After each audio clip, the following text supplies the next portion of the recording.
From the United States to Brazil and Israel, a barrage of election-related misinformation hammered voters around the world in 2022, but many pushed back against the conspiracy-laden Trumpian tactic of sowing distrust in the democratic process.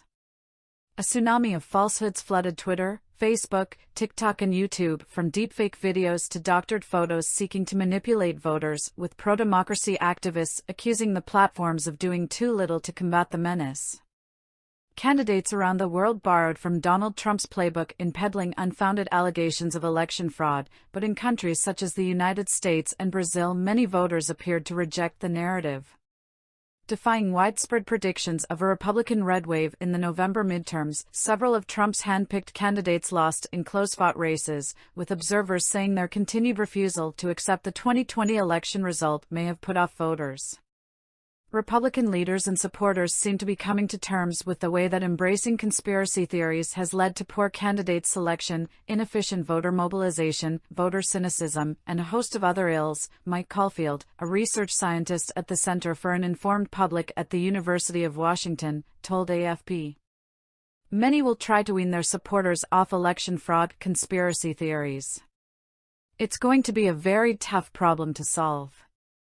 Likewise, the Brazilian election, which led to a tense runoff in late October after an inconclusive first round, was awash in disinformation as far-right incumbent Jair Bolsonaro echoed Trump's election fraud claims without evidence. His leftist rival Luiz Inácio Lula da Silva ultimately won the runoff, and polls showed the public's confidence in the voting process remained strong. But analysts caution that many voters still believe Bolsonaro's claim, and the country's fight against disinformation remains far from over. Candidates in Israel's November polls also increasingly followed Trump's playbook, with Benjamin Netanyahu's party, Likud, starting a Stop the Steal campaign as soon as the election was announced. Likud was pushing the conspiracy that the elections are rigged, that the Central Election Committee of Israel is controlled by the deep state, said Achia Schatz, head of disinformation watchdog group Fake Reporter. Netanyahu went on to win, and the veteran right-winger's claims of a corrupt vote faded away as he stood poised to reclaim power after 14 months in opposition. Trump was also a major presence in Hungarian politics, with the former U.S. president personally endorsing far-right Prime Minister Viktor Orbán ahead of April elections that were rife with disinformation. Orbán's party Fidesz took maximum advantage of its media dominance to spread factually incorrect or otherwise misleading allegations and narratives about its political opponents, according to a study from Hungarian think tank Political Capital. Just ahead of the vote, Orbán, who has nurtured close relations with Russian President Vladimir Putin, alleged that his rivals made a pact with the Ukrainians to offer them weapons and support in the event of an opposition victory. He offered no evidence, and Fidesz roared back to power with a parliamentary majority. Powerful tool. Across the world, misinformation and disinformation typically spike around elections, eroding public trust in democratic institutions and sometimes unleashing chaos as nefarious state or non-state actors try to manipulate the results.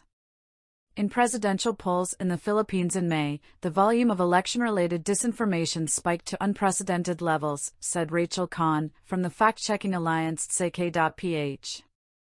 An increase in fact-checking operations compared with previous elections could not tame the disinformation primarily focused on the two frontrunners, Ferdinand Marcos, who went on to win by a landslide, and Leni Robredo. We can see that in terms of election results we had very little impact, Kahn said, of the alliance's work.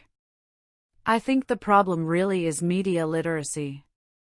Even those who claim that they can distinguish disinformation actually cannot. In Kenya, presidential rivals William Ruto and Raila Odinga are both alleged to have hired so-called digital warriors tasked with spreading election-related disinformation.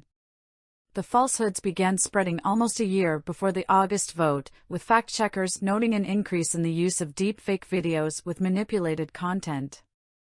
While Kenya's Supreme Court upheld Ruto's victory, many Odinga supporters believe the election was rigged. And as Nigeria gears up for elections early next year, similar tactics are visible online: deepfakes and photoshopped images to smear political opponents.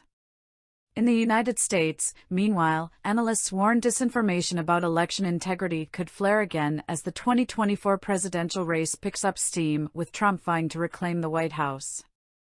Disinformation is a powerful tool, Pamela Smith, president of the nonpartisan nonprofit Verified Voting, told AFP. And those who only approve of elections that go their way will keep using it.